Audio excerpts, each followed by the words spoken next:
The purpose of this tutorial is to learn about folder synchronization. There are many folder synchronization applications. I would like to talk about either Synchron, which is free and open source, or SyncBack, which is freeware. And when we're talking about folder synchronization, we have to ask ourselves a couple of questions, one of which is, what do we really want to do? Do we want to back up a folder, or do we want to synchronize two folders? But in either case, you're going to have something called the source folder, which is typically on your computer, your local computer, and the destination folder, which might very well be on the net. And this allows you to copy all the files from a folder in your computer to a folder on the internet that students can have access to. One thing I recommend is that whichever your destination folder is, you know, it might be on the Digital Resource Portal, mark it as a network place. So let's do that first. And you know, in this case, I'm going to go to My Network Places, and I'm going to add a network place. Okay. Next, let's add a network place. Let's choose a network location. Well, I need to find out what the URL of my network address is, so I'm going to go to Internet Explorer. When working on the portal, which as you know can be awkward, it seems that the portal works better with Internet Explorer or with Firefox with the IE View add-on. Okay, so I want to find the portal, Digital Resource Portal site that I know I want to use. So I have to go through in this rigmarole here, and I get to, let's see, my particular one is in mathematics, so I go to mathematics, and then I'll go look at other documents. And here is the folder I want to use. Now, notice that when I click on it, there's nothing in this URL up here to tell me that it's my folder, so that's actually not an address that the application is going to use, which is a bit confusing. So what I'm going to do is I'm going to, I'm stuck. Oh no, I'm not. I'm going to write down, physically write down with pencil and paper that the address is http://resources.nist.ac.th/mathematics/other space documents. Now, the Microsoft software gets pretty confused here, but in between that little R and that D is actually a space. And because we're using SharePoint or some bizarre program, it doesn't seem to be able to recognize that space, and it gives you a $20. So I know that the actual space is there, and then I'm going to write slash, and then I know that my title of my folder is 001 space mic space classes. So I'm actually going to write that down. Yes, using a pen and paper.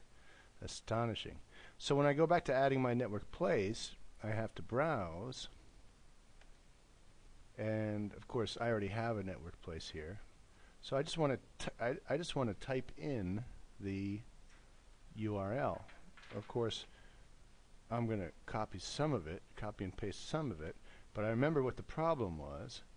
The problem was that when I got to other, that first space kind of made SharePoint freak out. So I'm going to type in documents, and then I'm going to type in slash, and then I'm going to type in, well, let's put Miss Jenny's in there, 002 Jenny Bricknell, so I can keep an eye on what she's putting into her folder for her classes, which might be a good idea. Alright, and then I'll say next, and give it a name, why not? And there we go. So now I have added a network place. See, there it is. Jenny's got her classes notes in there. Fantastic, Jenny. I wish I was a student. Anyway, I'm not. Okay. So now I've got this network place. I'm going to download something called Synchron. So why not just go to a web browser such as Chrome and type in SYNKRON,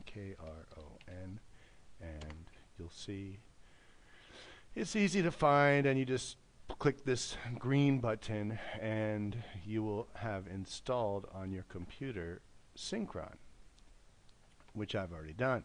Now it'll ask you, do you want to launch it or open it up? After you install it, you say yes. I have it right here. I can also find it if I look at all programs. Synchron, there it is. So I'm going to open it up. I'm going to ask myself, okay, what do I want for my first folder? That's called my source folder. And for my source folder, I'm going to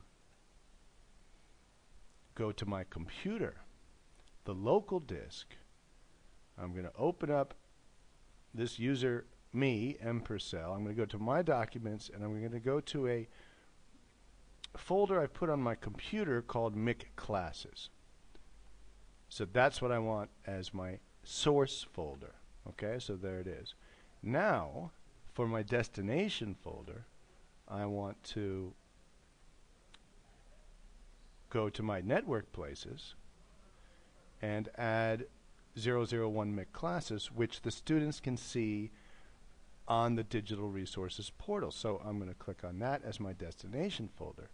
Okay, now just to show you what's happening here, the first thing I'm going to do is just sync. Okay, and what it's going to do is make sure that the files in each of the folder are synchronized. Now, I've already done it recently, so as it turns out, they are already synchronized. That means they're identical. So if it finds a file that's in folder 1, but not in folder 2, it's going to copy it from folder 1 to folder 2, and vice versa. Now, there are many options which you can play with down here, but we'll talk about them later. And the other thing I want to do is set up a schedule. Okay, now this thing is called daily, so I have called this synchronization process daily because I want to have it every day. All right, so this is my daily schedule, and you can see already that I've set it up so that at 4 o'clock every day I back up all the files from my computer in a folder called MIC classes to the Digital Resources folder in a folder called 001 MIC.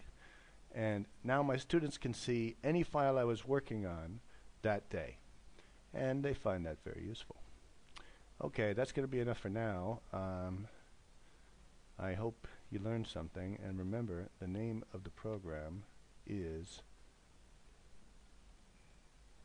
Synchron. Synchron.